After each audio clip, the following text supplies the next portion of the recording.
Hello नमस्कार दोस्तों, study point 9 YouTube channel पे आप सभी का हार्दिक स्वागत है। तो देखिए दोस्तों, आज है 25 जुलाई 2023 और 25 जुलाई 2023 से जितने भी एग्ज़ाम की दृष्टि से जो चाहे एसएससी हो, चाहे रेलवे हो, दिल्ली पुलिस और डिफेंस की और साथ साथ किसी भी प्रतियोगी परीक्षा जिसके अंदर वनडे एग्जाम के अंदर आपके करंट आता हो, उसके लिए ये क्लास आपके फ़ायदेमंद साबित होने वाली है। तो जल्दी से जल्दी चैनल पे नए हैं तो चैनल को सब्सक्राइब कर लीजिए और दोस्तों के साथ शेयर कर दीजिए।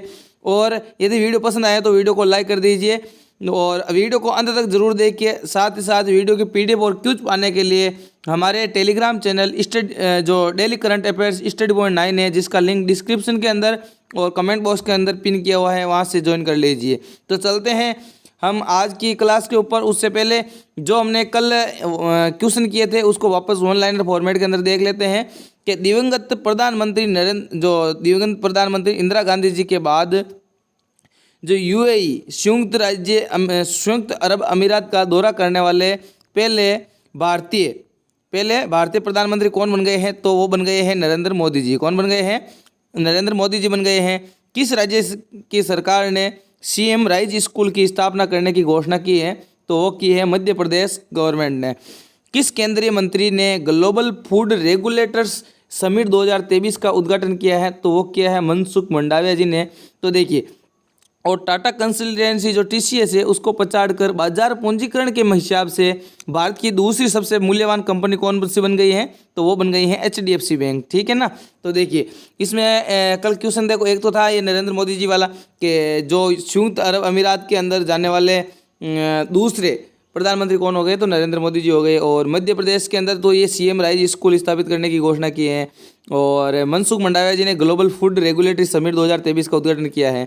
एचडीएफसी बैंक है वो जो टीसीएस है, टाटा कंसल्टेंसी सर्विस, उसको पछाड़ के बाजार पूंजीकरण के अंदर दूसरे स्थान पे आ गई है। ठीक है। अब देखिए अगले क्वेश्चन और जुलाई 2023 में 500 अंतर्राष्ट्रीय मैच खेलने वाले जो दुनिया के 10वें क्रिकेटर कौन बन गए हैं? तो वो बन गए हैं विराट कोहली। कौन बन गए हैं? विराट कोहली। मेगा वृक्षारोपण अभियान की शुरुआत किसने की है? तो वो की है उत्तर प्रदेश गवर्नमेंट ने। ठीक है। वित्त मंत्री निर्मला सीतारमण ने कहाँ जीएसटी भवन का उद्घाटन किया है? तो वो किया है अगरतला के अंदर। किस बॉलीवुड अभिनेता को आईसीसी विश्व कप 2023 के लिए ब्रांड एम्बेसडर चुना गया है? तो वो चुना गया है शाहरुख खान को। राज्यसभा के नए उपाध्यक्ष के रूप में किसे चुना गया है? तो वो चुना गया है एस फोंगनोन कोन्यांग को। ठीक है। और किस राज्य में ने कुंवारों और विधुर लोगों के लिए पेंशन योजना शुरू की है? तो वो की है हरियाणा गवर्नमेंट ने। देखिए, जो 500 अंतर्राष्ट्रीय मैच खेलने वाले दुनिया के 10वें खिलाड़ी कौन बन गए? क्रिकेटर विराट कोहली जी बन गए हैं। मेगा वृक्षारोपण अभियान की शुरुआत उत्तर प्रदेश ने की है। वित्त मंत्री है निर्मला सीतारमण जी ने, उन्होंने जीएसटी भवन का उद्घाटन किया है। कहाँ पे? तो त्रिपुरा की राजधानी अगरतला के अंदर। और आईसीसी विश्व कप 2023 के लिए ब्रांड एम्बेसडर चुना है शाहरुख खान। ठीक है। और राज्यसभा के नए उपाध्यक्ष के रूप में चुन लिया गया है एस फोंगनोन कोन्यांग को। और कुंवारों और विधुर लोगों के लिए पेंशन योजना शुरू की है हरियाणा गवर्नमेंट ने। ठीक है। अब एक मोटिवेशन की ओर देखिए, तन से सुंदर व्यक्ति भाग्य के कारण होता है। तन से सुंदर व्यक्ति किसके कारण होता है? भाग्य के कारण होता है। और मन से सुंदर अपने सही कर्मों के कारण होता है। ठीक है। तो यदि आप तन से सुंदर हो तो वो आपके भाग्य के अंदर लिखा हुआ था। भाग्य के कारण आप भगवान ने आपको सुंदरता दी है। और लेकिन आप यदि मन से सुंदर हो, तन से नहीं, मन से सुंदर हो, तो ये आपके कर्म कहते हैं कि आप मन से कितने सुंदर हो, मन को कितना पवित्र रखते हो। ठीक है। चलते हैं। अब मैंने जो कल क्वेश्चन ऑफ द डे के रूप में दिया था उसका सही आंसर आप कमेंट बॉक्स के अंदर दिया होगा। तो देखिए कि हाल ही में दुनिया की सबसे बड़ी ऑफिस बिल्डिंग किस राज्य में बनाई जा रही है? तो देखिए, अभी तक जो दुनिया की सबसे बड़ी ऑफिस बिल्डिंग थी वो थी यूएसए के अंदर। कहाँ पे थी? अमेरिका के अंदर थी। लेकिन अब उसको पछाड़ के जो गुजरात के अंदर बनने जा रही है वो दुनिया का सबसे बड़ी ऑफिस बिल्डिंग होगी। और गुजरात के अंदर कहाँ पे? गुजरात के सूरत शहर के अंदर बनने जा रही है। कहाँ पे बनने जा रही है? गुजरात के सूरत शहर के अंदर बनने जा रही है। और उस बिल्डिंग के अंदर सूरत शहर किसके लिए जाना जाता है? तो ये डायमंड के लिए जाना जाता है। और डायमंड के लिए उसके अंदर डायमंड का पूरा कारोबार होगा, व्यापार होगा। ठीक है। अब चलते हैं आज की क्लास के ऊपर। उससे पहले आपके महत्वपूर्ण घोषणा कि संपूर्ण भारत का भूगोल के लिए ई बुक तैयार हो चुकी है ओनली फॉर 49 रुपीज़ के अंदर, जिसके अंदर हस्तलिखित नोट्स और मैप और ट्रिक के साथ आपको बताया गया है। तो यदि आप चाहते हो ये बुक खरीदना तो आप कमेंट बॉक्स के अंदर दिए गए नंबर 7073766287 और डिस्क्रिप्शन के अंदर भी मिल जाएगा और कमेंट बॉक्स के अंदर पिन किया हुआ मिल जाएगा। वहाँ से आप व्हाट्सएप पे इन फ़ोनपे नंबरों पे 49 रुपीज़ करके स्क्रीनशॉट आप व्हाट्सएप या टेलीग्राम के ऊपर भेज दीजिए, आपको तुरंत प्रभाव से ये PDF मिल जाएगी। ठीक है, ई बुक मिल जाएगी। अब आज की क्लास के ऊपर चलते हैं कि हाल ही में किस देश ने भारत को 105 प्राचीन कलाकृतियाँ सौंपी है। तो बात आई है भारत को 105 प्राचीन कलाकृतियाँ सौंपी है, तो वो कौन सा देश है? तो वो है अमेरिका। कौन सा देश है? अमेरिका के द्वारा, ये आप देख सकते हो यहाँ पे अमेरिका के द्वारा भारत को 105 प्राचीन कलाकृतियाँ सौंपी है।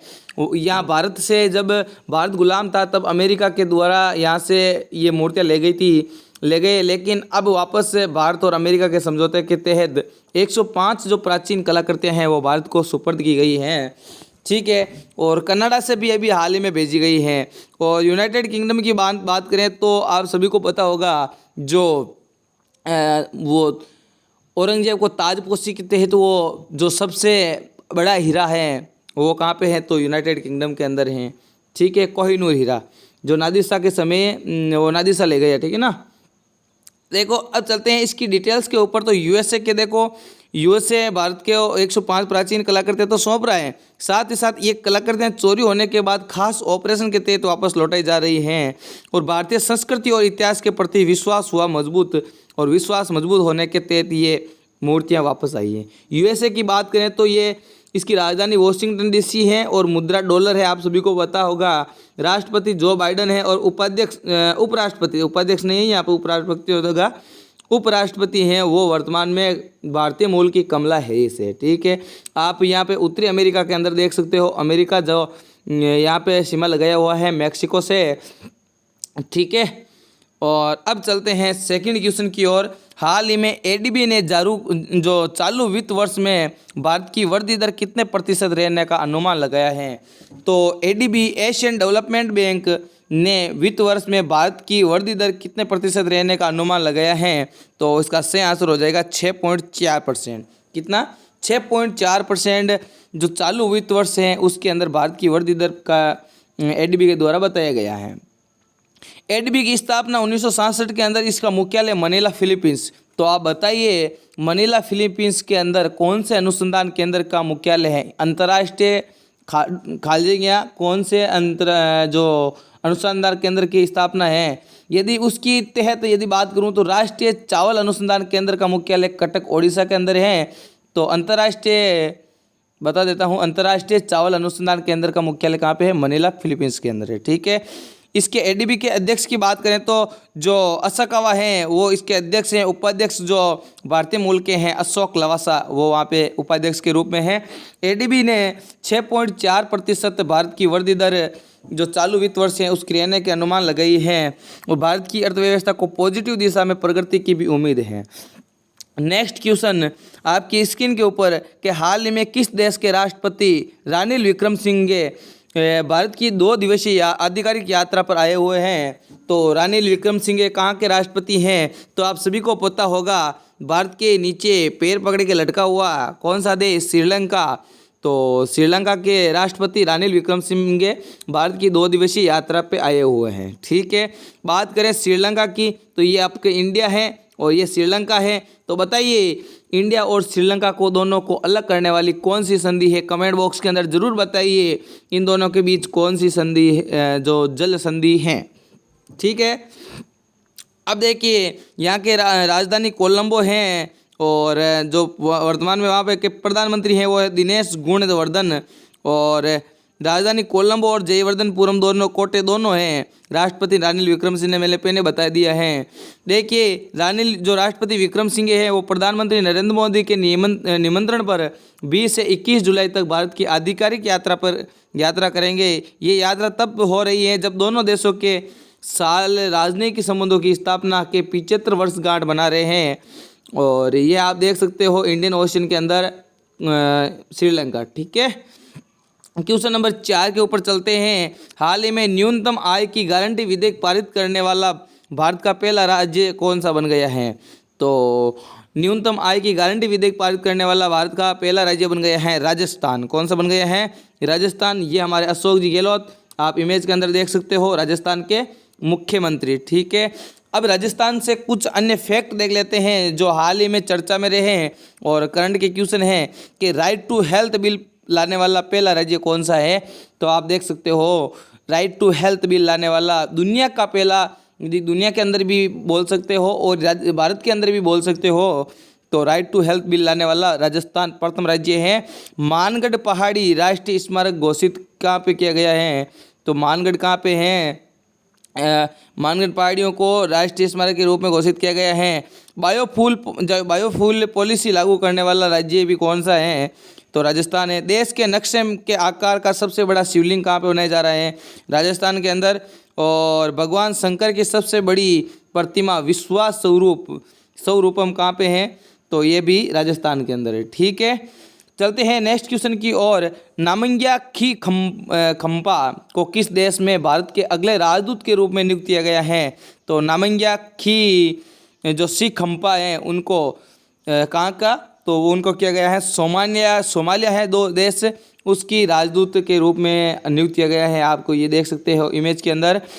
यदि सोमालिया की बात करें तो ये आप इमेज के अंदर देख सकते हो, यहाँ ये पूरा सोमालिया है। कौन सा देश है? सोमालिया। और यहाँ पे ये गल्फ ऑफ अदन है और यहाँ पे जो एक कैनाल है, कौन सी, देखो दिमाग से निकल रहे हैं, यहाँ पे एक कैनाल है सुएज कैनाल, यहाँ पे हैं। यहाँ पे सुएज कैनाल से जो भी जहाज निकलते हैं उसके जहाज़ों को इस सोमालिया के जो नागरिक हैं उनसे लूटा जाता है, उनके द्वारा लूटा जाता है। सोमालिया राजधानी मोगादिशु।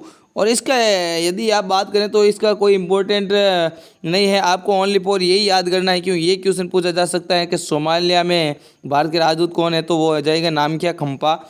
ठीक है ना, 2000 की बेंच की IFS अधिकारी हैं।